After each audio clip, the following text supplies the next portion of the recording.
Ladies and gentlemen, it's the Football Scoop Podcast, Week 10 preview. I'm very excited. We got some intense ball that's happening this week. I think it's a little underplayed weekend. I'm going to jump right in. Zach Barnett, John Bryce, Doug Samuels. I'm Scott Roussel. Zach, every week on the line, blows me away. Huge game. Happy Valley. Do what you got. So it takes talent to win all of the games you should win. And James Franklin and Ryan Day are as good as anyone in college football at winning every single game they should win. James Franklin's won 27 games in a row against unranked opponents. Ryan Day's 63-9. I don't believe he's ever lost to an unranked team. I don't think he's ever lost to a team outside the top 15. The problem for both of those guys is those are the only games they've been winning recently. James Franklin 6-20 lifetime at Penn State against Ohio State, Michigan, and the SEC. And some of those wins are over Michigan teams that weren't as good as they were over these past 3 years. He hasn't beaten Ohio State since 2016. He's won some games that have mattered. He's won a Big Ten championship. He's won a Rose Bowl. He's won a Fiesta Bowl. He's won it's been a long time. It's been a long time since he's won a game that's mattered. And it's at the point now where it's like, if you're not going to do it, when are you ever going to do it? Like, this is one of those last stand type games where, for those that already haven't accepted that James Franklin has a high floor and a low ceiling at Penn State, if he loses this game at home to a talented but imperfect Ohio State team, it's kind of like, okay, this is as good as it's ever going to get, and we need to accept that. Having said that, Penn State could very well make the playoff, but they'd be doing so most likely without a win over a top 25 team. On the flip side, you have Ohio State, who it's my opinion that there's never been a team under more pressure than this Ohio State team. There's never been a more expensive roster, a more expensive coaching staff. He had coaching staff issues, play calling issues. So you brought in Chip Kelly, a conference head coach, to come call plays for you. He brought in a great transfer class. They spent to retain their roster. They brought in the number one wide receiver recruit maybe of all time. There's no excuses, no way out for this Ohio State team. And it's been a long time since Ryan Day won a game that mattered. He beats Penn State every year, but then he's lost to Michigan. They lose to SEC teams as well. If you're Ohio State and you lose this game, the Big Ten championship is all but out. You'd have two conference losses. You'd be basically 2 games behind Indiana, 3 games behind Ohio State or behind Penn State and Oregon. So you'd be looking at trying to get in through an at-large bid without a marquee win of your own. They still have the opportunity to beat Indiana, but that would be it. So you'd be looking at the hard way to make it to the national championship game, which you can still do.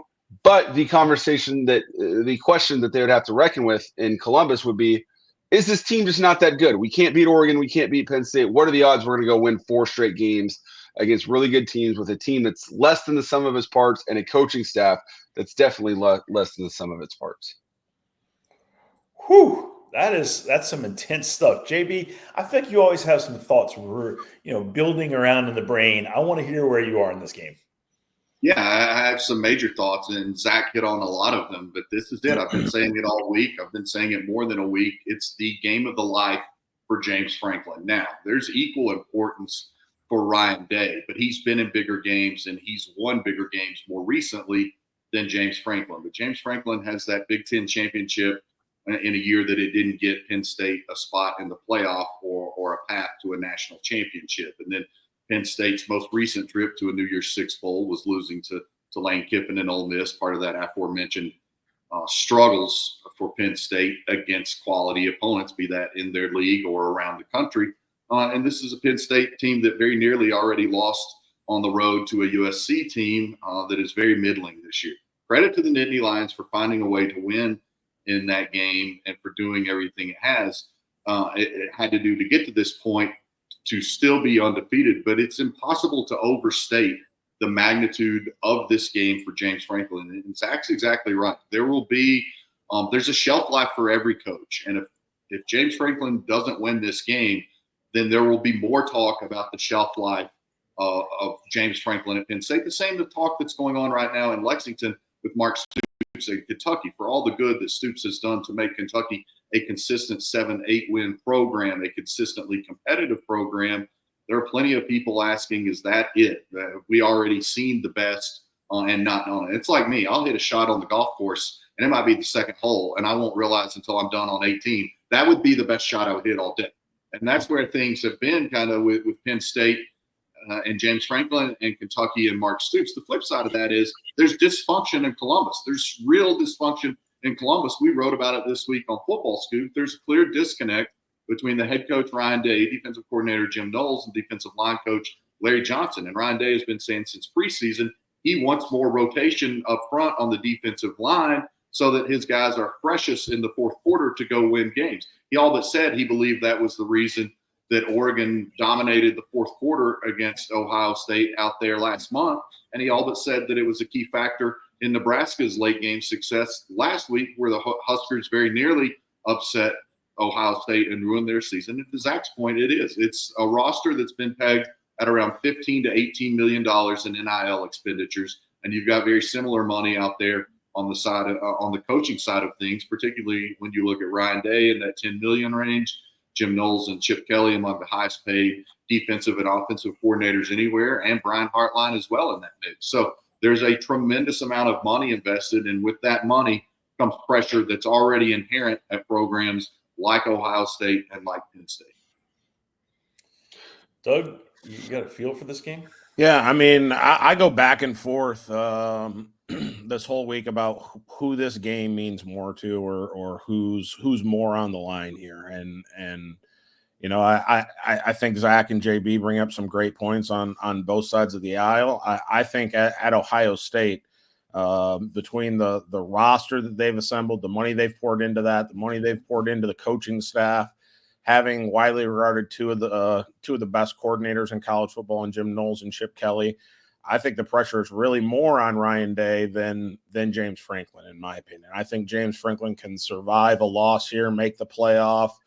And yeah, there'd be chirps after the game, but if you make the playoff, even with a weaker schedule, only playing, I think, 2 ranked teams on the year, I think that's more forgivable than if Ryan Day were to lose this game with the depth of resources that he has, and to lose a second game, I think all but takes him out of the playoff hunt. I know there's an outside shot they could make it in, and are they one of the best 12 teams in the country? Probably, but it's up to a committee that to come to that conclusion, and we all know how that goes in previous years. So I would argue this means more a win needs to happen for Ryan Day more than it needs to happen for James Franklin.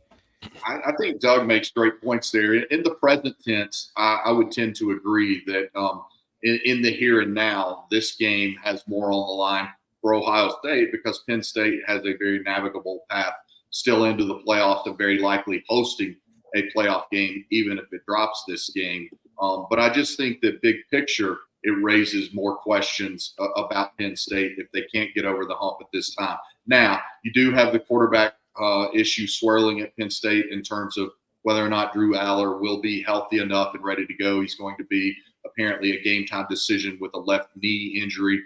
They like the backup, but obviously he's the backup for a reason. The flip side of that is you've got Will Howard at Ohio State, who began his career at Kansas State, who has talked very openly this week about how, hey, I've got something to prove, because Penn State never thought I was good enough to play there. I grew up rooting my heart out for the Nittany Lions. So there's the magnitude of it being 3 versus 4 and everything that's on the line in the Big Ten race and the CFP race. And then there are all the micro stories that just make it absolutely delicious college football for the weekend.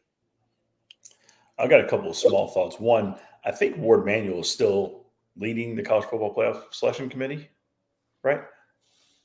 How much fun would Ward have excluding Ohio State? So for that alone, I think I have to cheer for Penn State. If Drew Aller is ready to go, not just playing but healthy and playing, I think I like Penn State in this game. Zach's been leading the picks it feels like all year. Insurmountable, huge lead. It appears to me you're going no shave, and as long as you hold the lead, you're staying no shave. I'm going no shave because I've been too lazy to shave this week. That That's But think the about only. it. You could stay no shave as long as you hold the lead. Well, when do we do picks through the regular season or through the national championship game? I'm not prepared to go another. It's not the national championship game. No, it's It might normally be, it might be his lead holds. It might be for it's spring normally games. Lead holds. it's normally the last regular season game. Last year we were tied, so we had to go Army Navy That's right. just to break the tie. But traditionally, we do not go Army Navy to break a tie. So the one game within the You can game do this. that for me that to keep an eye on, and I did not, I saw this elsewhere, so I'm not taking credit for it. But so Aiden Kotelicki, much ballyhooed offensive coordinator hire at Penn State, has done a really good job of. He was hired to create more explosive plays, and Penn State is way up there. They were in the 70s last year, and they're in their 20s this year in terms of plays of 10+ yards. But plays of 20+, plays of 30+, they're still down in the 70s and the hundreds, like where they were last year. Whether that's a scheme thing or a talent thing, I'm not here to say definitively. But in a game where you're playing two elite defenses, where the score is likely going to be in the 20s, the team that creates more explosive plays more than likely wins the game. And I trust Ohio State to do that more than I trust Penn State to do that. So I like Ohio State to win the game. Yeah, great stat there. Ohio State last year limited Penn State in the Buckeyes 20-12 win. Penn State only had one game of 20 or more yards. One more injury note: Ohio State starting left tackle, I think Machowski is how you say it. I probably butchered that. I apologize. But he's out for the game, or not expected to play in the game. He left last week's win early against the Cornhuskers. That means some reshuffling on the offensive line for Ohio State, and that already has been a team that has struggled against quality opponents to run the football. You guys are far more B1G than I am. Y'all can probably correct me on this, but it's my perception that just about every year there's a receiver who's going to stretch the field at Ohio State. There's one in Michigan. Oregon's always got some. Georgia's got some. Alabama's got some. LSU's got a load. When's the last time Penn State had like one or two guys that could take the top off? There's a couple that come to mind. I don't have any immediate names, but KJ Hamlin he was a guy like that. Seems like, to your point though, most of Penn State's absolute freak athletes have been running backs lately. Doug, correct me if I'm wrong there. Penn State does have Julian Fleming, former 5-star recruit, former Ohio State Buckeye, on their team. He's not Jeremiah Smith in terms of, we got to put two people on this guy at all times. Yeah, the Singleton kid at running back is awesome for Penn State. And then another point, Zach, would be, honestly, most of their freaks have been on the defensive side of the ball. They've been really elite, putting first-rounders like Micah Parsons into the NFL, or even the tackle they had last year, who was a big high first-round draft. Ola Fashionmanu. Yeah, exactly. You said it. I think Penn State normally has one of those guys. I had Jahan Dotson a couple years ago that was a stretch the field guy. The issue is they don't have two or three of those to kind of spread the attention of the defense out. I think that's where they've struggled. And to Doug's point, so Tyler Warren, who's going to be a high draft pick, is their tight end, has 47 catches. From there it goes 22 catches, 14, 11, 13, 10. So he has more than double. Their tight end has more than double the next closest receiver in terms of receptions. That's a Penn State thing for sure. It's a Penn State thing. Agreed. Yeah. All right. Picks will be out, I would say, by 2 o'clock, 3 o'clock. Be on the lookout. I feel like Zach's going to keep stretching his lead. Okay. Normally, number one team in the country going to Ann Arbor, the big house. That's the game of the week of the year. Oregon's coming to Michigan, and I'm just going to guess most of us are on Oregon. Yeah, Oregon's been playing really good defense of late. They played good enough. They had just enough defense to beat Ohio State. And then since then, against limited Purdue and Illinois teams, offensively shut them down. Michigan falls in the limited category. The game is on the road. I just don't see any way Michigan has enough offense, even though they are good defensively. They're not great defensively. It's tough to see. Oregon would have to give this game more than Michigan is able to take it. Yeah, Oregon, I think, has really started to carve a true identity on both sides of the ball, and Michigan has no offensive identity whatsoever. They've shuffled through 3 quarterbacks this year. We now know that Tuttle has retired due to concussions and health concerns. That leaves Alex Orji and Davis Warren. Davis Warren, a former walk-on that they turned to earlier this year, that threw 3 picks in a narrow win against Butch Jones and Arkansas State. Michigan's defense is good enough to keep this close, maybe even until halftime, but Oregon will win this game going away. Yeah, I think Michigan found a little bit of something last week offensively against Michigan State. They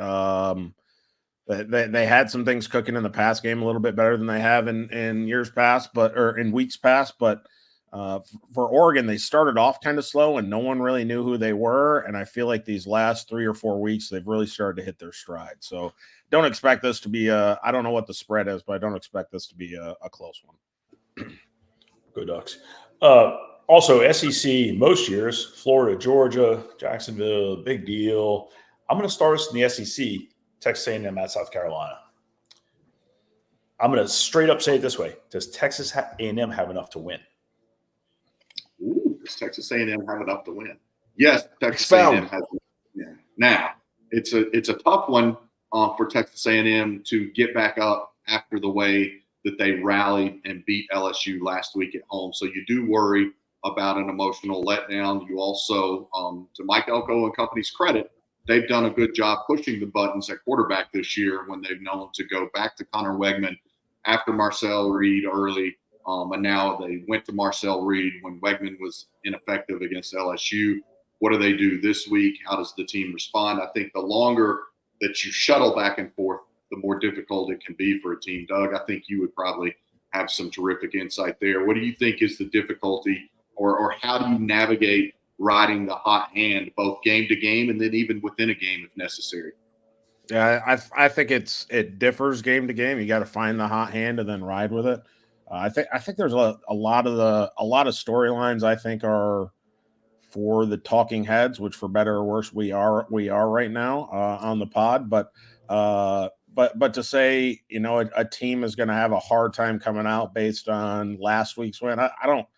It's just the coach in me. I don't believe in any of that. Like, you line up and every game is a life of its own. And last week very rarely carries over unless it's just a physical, you know, fist fight. But yeah, to your point, JB, I think you try to find who that hot hand is every week, especially when you're in a position like these guys are in. You've got to find out who that guy is. You don't know who it is going into the game. You got a pretty good beat on it based on how practice has gone and the confidence that a guy carries into a game. But once the bullets start firing, it's a whole different story. And Doug, to your point, I think the issue here for Elko is that Connor Wegman's clearly a better practice player than he is a game player. And we've seen now twice against really good teams, but still twice at home against Notre Dame and LSU, whatever he showed on the practice field is not translating to Kyle Field. And so how many times can you pull your starter or your closer out of the bullpen and he comes in and throws a perfect ninth inning? How many times? What's going to happen when you go to Marcel Reed and he just doesn't have it for whatever reason? Or how much do you need to see to be like, all right, we're just going to go with Marcel Reed. He's our best quarterback. I don't know. Mike Elko's pushed all the right buttons so far. I just wonder how long it's going to continue. And I think A&M's in a little bit of a danger zone here in that South Carolina was good enough to have LSU on the absolute ropes, had a lead at Alabama in the fourth quarter, weren't able to win either of those games. Now you're going on the road at night to a hostile environment. Mm-hmm.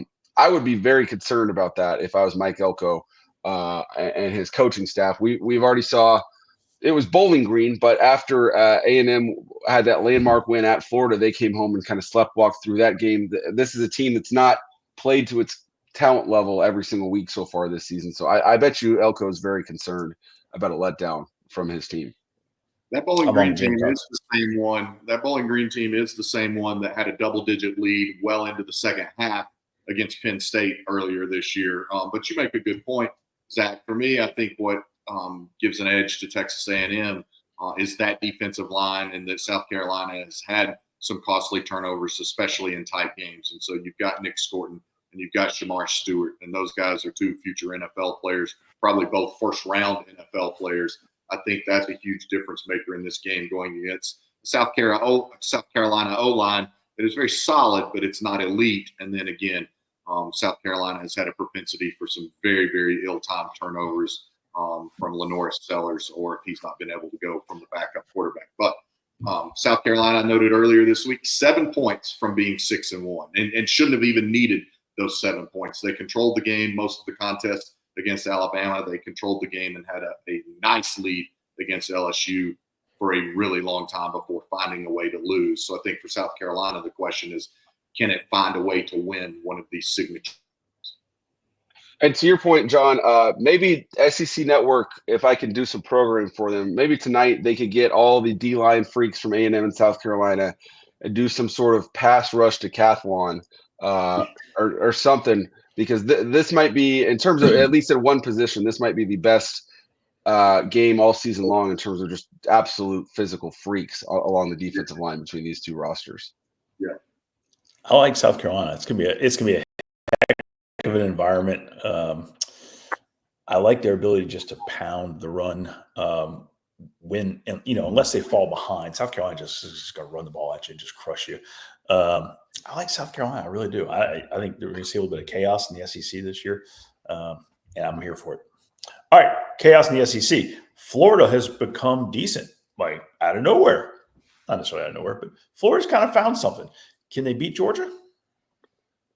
I don't think they can beat Georgia. I think that this game, I think I saw the line at like 21 or so, 21 and a half maybe. It was fluctuating between 14. 14. Okay. Yeah, 14 and a half now. I think it opened much higher than that earlier in the week. I think Florida can keep it close. 2 weeks to prepare. A nice win against Kentucky in their last outing. They have to go to DJ Lagway. There's no questions about if Graham Mertz has to be looking over his shoulder, or how much they're going to play Lagway, even if Mertz is effective. It's now completely DJ Lagway's team. It's a November that makes or breaks so much about that Florida Gators program. I don't think the Gators can win. I do think the Gators can give Georgia a really tough game, just because as well as Georgia played against Texas, we've also seen Georgia display some vulnerabilities this year, even giving up 31 points against the Mississippi State team. Mm-hmm. Yeah, this Georgia team, when we last saw them, was absolutely shutting down. I mean, just not just shutting down and that they weren't playing well. Shutting down is in zero. Like against Texas in the first half, Georgia allowed net negative yards in the passing game in the first half. They had more sack yards than passing yards. So that's a level of play that no team has shown this far, and so far that Georgia hadn't accessed. So if they could access even 80% of that, it's going to be really tough to see Georgia winning or Georgia losing this game. And the driver of their offense is not Carson Beck; it's Trevor Etienne. He gave them a different gear in the run game that opens up the pass game for Georgia. And as long as he's healthy and able to do that, this is going to be a really tough team to beat for anyone, especially this Florida team playing a true freshman quarterback.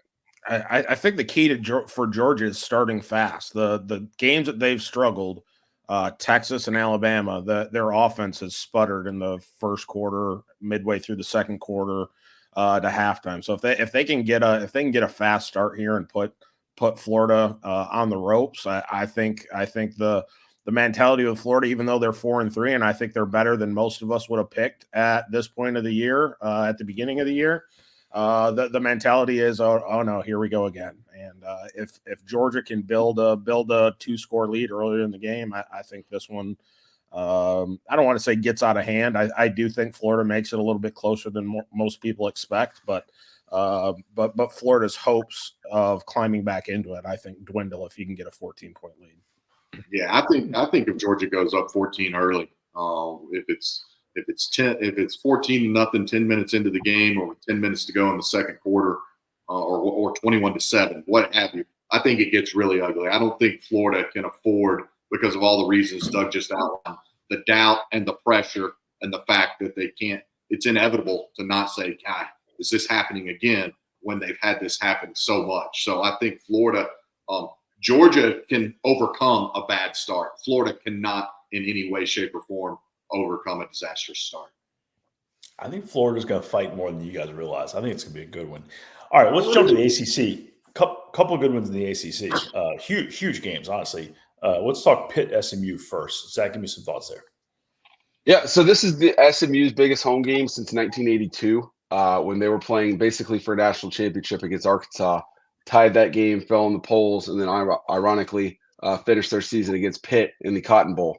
And now here they are, 40-plus years later, just a few miles down the road at their on-campus stadium that didn't exist at that time, playing Pitt to remain undefeated in what's basically kind of an ACC semifinal game.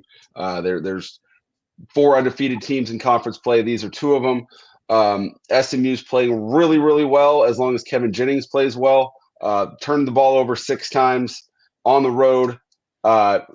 Your opponent was lining up to kick a game-winning 30-yard field goal. You blocked it. That's the type of thing that if you treat it the right way, is like, all right, we are touched by God. We survived our date with the devil, and we lived to tell about it. So let's go play better football, go win this game. Both these teams are really good against the run. They're 2 of the top 3 teams in the ACC in stopping the run. The difference is SMU is also a top 5 team in the ACC running the football. And if they can do that, if they can run the football on this Pitt defense, it's going to be really, really tough to see Pitt go on the road and win this game when SMU is much more multidimensional on offense than Pitt is. Yeah, that's what I was going to say. For as difficult as it routinely is to run straight at Pitt, and for as difficult as it can be to throw against Pitt because of the aggressive manner that they deploy their secondary, Pitt very rarely sees a mobile quarterback like Kevin Jennings, and I think that's the X factor in this game. I think Pitt. I mean, they were as dominant as you've seen any defense play last week against Syracuse, and I know the wheels just fell off for Fran Brown and Kyle McCord in that game. But I think the edge here for me is Pitt defensively has played really well against some good offensive teams. SMU last week against Manny Diaz and Duke needed overtime to get out of there to win. So I expect the magic of Pat Narduzzi to keep rolling this week. All right. You guys have reminded me several times that Louisville always finds a way to wreck somebody. Can they wreck Clemson? No. Clemson's defense. They can't. Look, I was getting ready. Had you not segued us into this Louisville-Clemson game with that talking point, I was going to say this is just Brahms' last chance to add another pelt to the wall, to add another fur rug in his collection that stems all the way back to Sparty. He's got a Buckeye pelt. He's got all these big pelts. He got a leprechaun pelt last year. He is not going to get a tiger pelt this weekend. It's just not happening. Clemson is too complete. They're not elite on offense, but they're more complete on offense than anything we saw a year ago, and they're still pretty darn elite on the defensive side of the ball. This game was at Louisville, and at night, maybe you give the Cards a chance, but no. They'll dial some things up against that Clemson defense, but it will not be enough over the course of 4 quarters. So since scoring 3 points against Georgia in the opener, Clemson is just a hair below 49 points a game in their last 6 games. They're 50-3 since, I believe, 2012 in ACC home games. I'll take the safety in both of those numbers and say Clemson wins this game. And I just don't think they will. Go ahead. No, I went back and forth this one with the picks, and I'm with you, JB. I do think that Braum collects pelts maybe better than any, up there with about any coach in college football is in terms of games that they shouldn't win and find a way. But Clemson offensively is so much more improved than they were last year. Call it, the second-year quarterback, second-year coordinator, whatever you want to say. But offensively, they've really hit their stride since that disappointing Georgia loss, and I just don't see Louisville having the firepower on defense to change that. And the final point I was going to make is that, again, that Louisville defense, I don't think will give the offense a chance to make this a fourth-quarter game to where maybe Tyler Shuck can lead you to a game-winning score in the fourth quarter. And I can't get out of my head that Louisville had all the momentum in the second half against SMU and had multiple chances to take the lead at home earlier in the season and could not find a way to get over that hump. And then they were down 14 points as much as they were down 7 points in that eventual 7-point loss to Miami. And so I just think the Louisville defense will betray its offense in this game. All right, we're 30 minutes in. Give me some quick hitters. Can Duke surprise Miami? No. Miami is the most consistent and consistently explosive offense in the country. Duke beat Florida State because they turned the ball over 4 times. Duke turned SMU over 6 times, and that wasn't enough. No, Miami won. And both of those games were at home. This game's on South Beach. It would be the stunner of all stunners if Miami found a way to lose this game. Yeah, I think it benefits Duke that it's a noon kickoff rather than a night game. You probably won't have quite the fever pitch from the Canes fans as you would if they had a chance to soak up suds all day on South Beach before going to the game. It's a 20-point line. I think Duke can keep it closer than 20 points, and I think Manny Diaz, for very obvious reasons, has this game circled. It's very personal to him. I think he'll have his team excellently prepared. But no, I don't think that Duke can win this contest. Yeah, I don't think Duke should be that big of a dog. I'm a big believer in Manny Diaz. I thought he did a great job at Penn State as a defensive coordinator and giving new life to his head coaching career and getting a shot there at Duke. And there's no doubt in my mind he's had this one circled for a long time, the way he was treated on the way out the door at Miami. I think they keep it close, but I don't think Duke's got enough in the tank to pull it off. Yeah, Manny Diaz can circle this all he wants, but at the end of the day, he's got Malik Murphy at quarterback, and the other guys have Cam Ward. Whew. Okay. Wow. All right. I was a little surprised to see Ole Miss be a 7+ point favorite at Arkansas. Give me some thoughts on that one. Arkansas is a really good team. I mean, they put up 650+ yards 3 times, or 648 to be exact. They're a scary, scary football team. It was Mississippi State, granted, but they played better defense last week. Arkansas is a team I would not want to play right now, and Ole Miss is good, not great. The pollsters, the advanced stats don't capture how many empty calories Ole Miss consumes, and they're not as good as their numbers would have you believe. Woo pig. Woo! Yeah, I agree with Zach on the Arkansas offense, especially when Taylor Green is healthy and operating that thing at a high efficiency. And I was going to make the point that my top 2 candidates probably are, I think, 2 guys who should be leading the conversation for offensive coordinator of the year at the FBS level in college football right now are Drew Cronick at Navy and Andy Kotelnicki at Penn State. But a close third, as bizarre as it sounds, is Bobby Petrino in the year 2024, maybe the offensive coordinator of the year in college football. What a strange, wacky, circuitous path that guy has taken. But it's facts, and Zach just spouted a lot of them. Earlier in the year, just a couple of weeks ago, they were in the top 10 in the country in total offense. What they haven't done enough of is be top 10 in the country in scoring offense. They've settled for far too many field goals, or they've wasted red zone scoring opportunities. I think that's probably the difference in this game, but I don't like Ole Miss in the points. I just think Ole Miss finds a way to win. I don't know if you're aware, but Will Stein and Oregon are pretty good. So is Dirk Cutter with Boise State. Yeah, I mean, Okay. Ole Miss. If you are Furman, then Ole Miss is LeBron James. If you can match them with similar athletes, then Ole Miss becomes Brodie James.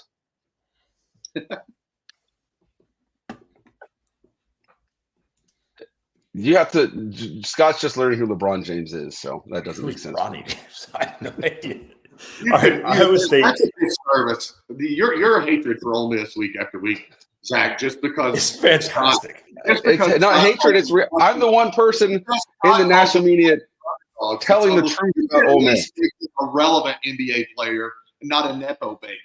Like, you could at least make Ole Miss a relevant NBA player in big games and not a nepo child. I'm the one person telling the truth about this Ole Miss team. Iowa State's undefeated.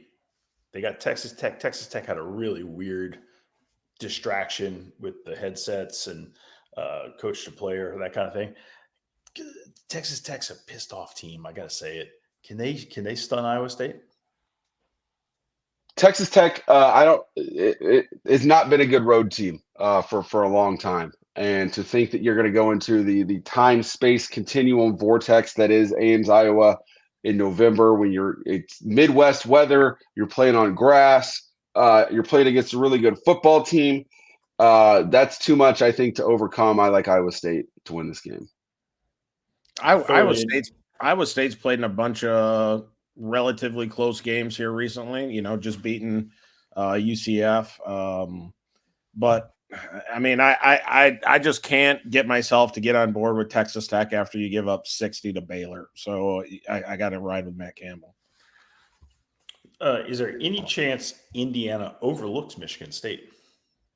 I think very strongly. I think that Jonathan Smith is proving, maybe not to the level that Cignetti is doing at Indiana, but I think Jonathan Smith is showing on a weekly basis that he's got Michigan State on a good track, and that maybe that track sees a positive marker sooner rather than later. I think this is a very, very dangerous game for IU, and I know the expectation is that Rourke will be back at quarterback, but he missed last week. It's a thumb injury. You wonder if there's lingering effects of that. I haven't studied the weather in East Lansing for this weekend. It's been balmy in the Midwest all week, but I don't know if weather could be a potential factor, and I know Doug will have some great insight for this contest as well. Yeah, I haven't looked at the weather. I know Curtis Rourke is gonna start, projected to start tomorrow. I think Sig said as much. Actually saw a Cignetti shirt out Halloween last night in the neighborhood. Guy handing out candy had the Sig shirt on, so I had to give him some love. I don't think it's in a Cignetti nature and culture of that program to overlook anyone. I do agree that Michigan State is playing better. I do agree that the vibes in East Lansing are much different than they have been the past 2 years. And I do think they return to being top 25 form, and then if not next year, the year after.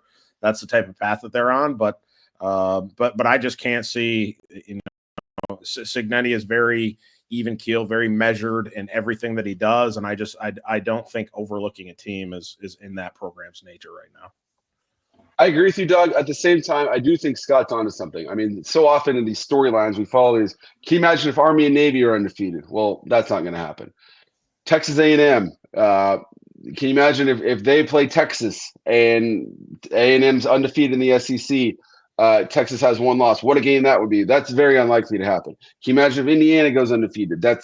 This sport has a way of knocking down these skyscrapers we build in our minds. So if A&M lost, it wouldn't shock me. If Indiana overlooked Michigan State, or maybe not even overlooked, but just got beat by a rapidly improving Michigan State team, that's the type of thing we should expect to see in the sport.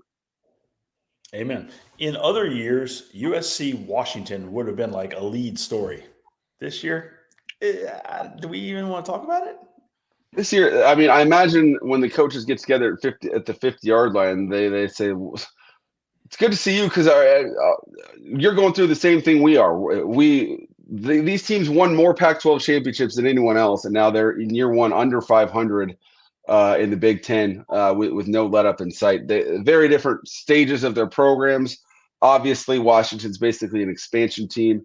USC should be much better than the record, but I imagine there's going to be some friendly handshakes and some longer than normal conversations as these teams just compare notes at how they got here. We've chronicled well at Football Scoop the prolonged slump of Lincoln Riley. It's time to give him congratulations. That was a significant win last week against Rutgers. Put him over 500 in his last 23 games. Trojans are now 12-11 in their last 23 games under Lincoln Riley. That's a dangerous program. Yeah, I think they've got to be excited for a normal road trip. I mean, they've played at Maryland and at Minnesota for the year, so now they just get to take a short ride to Washington to play a game. They got to be elated. So I've got college football experts sitting right here in front of me, and often, they give strong, like, hey, I feel pretty good about this. There are sometimes when there's absolute conviction in their words. Last week, John Bryce told me unquestionably Notre Dame was going to handle Navy. He was absolutely right. John Bryce early in the season Oh, my goodness, he nailed Kentucky. Somebody said Kentucky has got a shot at winning 9 games. John Bryce says, absolutely not. There is no possibility of Kentucky winning 9 games. John Bryce, you were correct, my friend. Okay, Kentucky's at Tennessee, Neyland, late night. Talk to me, JB. How much fun will that one be? Yeah, I'm squinting at the timer up in the corner because now I've officially been waiting 40 minutes for this moment in time. It's dark mode night game at Tennessee, just a couple of days after Halloween. The Vols still have all their hopes and aspirations in front of them. Kentucky, I talked to someone in Lexington this week, directly involved in the program. He just said, JB, brother, there's an air of despair here. It feels like defeat around here. And now I'm going to sock you with the stat that I've been waiting to unfurl really since last weekend and Kentucky's prolonged struggles this season. That is, Mark Stoops is like 76-70 now in his 13th season at Kentucky. 76 wins. 30 of those wins, gentlemen, are against MAC teams, G5 teams, and FCS teams. He has 46 wins against non-bottom feeder teams. No offense to those teams, but I'm talking about for all the way. There have been people say we should build a Mark Stoops statue. Like, would it be a half-size statue for where he grows the program? Or how does that work?